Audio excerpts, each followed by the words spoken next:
Now, more than ever, there's a real need for a feeling of stability in one's home.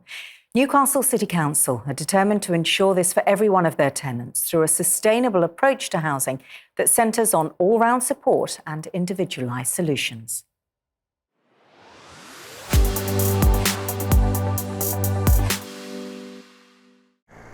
The newest council housing project in Newcastle's West End is named after a local resident who excelled with a camera.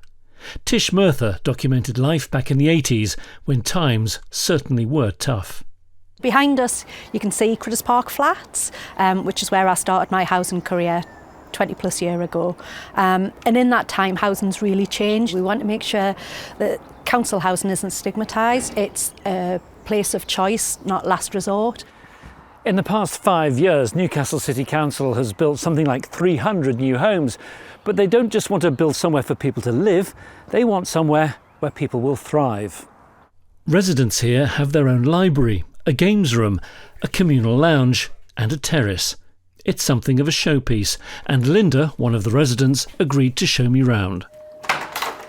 Hi Linda, can I come in? Yeah, of course you can, yeah. Wow, this is actually really quite spacious, isn't it? It's very high spec, it's everything you need in a flat and more, really. What do you like about it then? I love everything about it. I love just the kitchen, the space, how we can put a table and chairs, things like that. I love having the bathroom coming onto my bedroom. It's like an ensuite, it's lovely.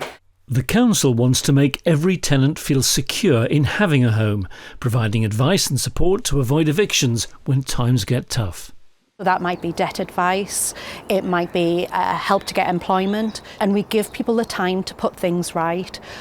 Nothing to be gained by taking people to court, and the time that we can be spent on doing that, we can spend better on supporting people and then working with them to work off those arrears so that we're not having to evict them into homelessness. And let me test you then. So how many evictions did you have, let's say, last year? Last year we only evicted one person, and that was a really difficult case. One of the things that we're really proud of is that we don't use bed and breakfast accommodation in Newcastle, and through doing that we only have 30 children in temporary accommodation compared to some of the other core cities where we're talking hundreds, thousands.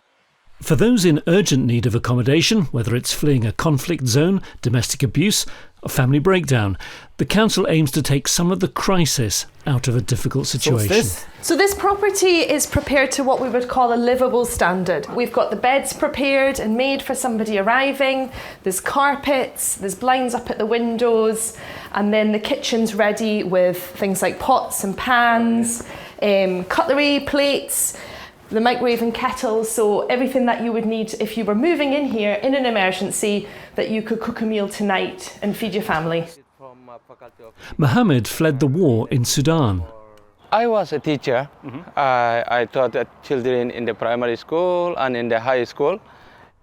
He was granted asylum, and it was Fiona who helped him and his family establish a new life in Newcastle. She even told us about the mosque, where is the mosque and how you go there, and the Newcastle College and the city center, and and the GP, and she helped us even took the children, my daughters, to the school and brought them the uniform as well. It's that level of individual help which the council is certain gets real results. That's part of the council values, you know, that we're very ambitious about how we make sure that housing is a strong foundation for life, and making sure that once people are comfortable and have got the right support, they can thrive.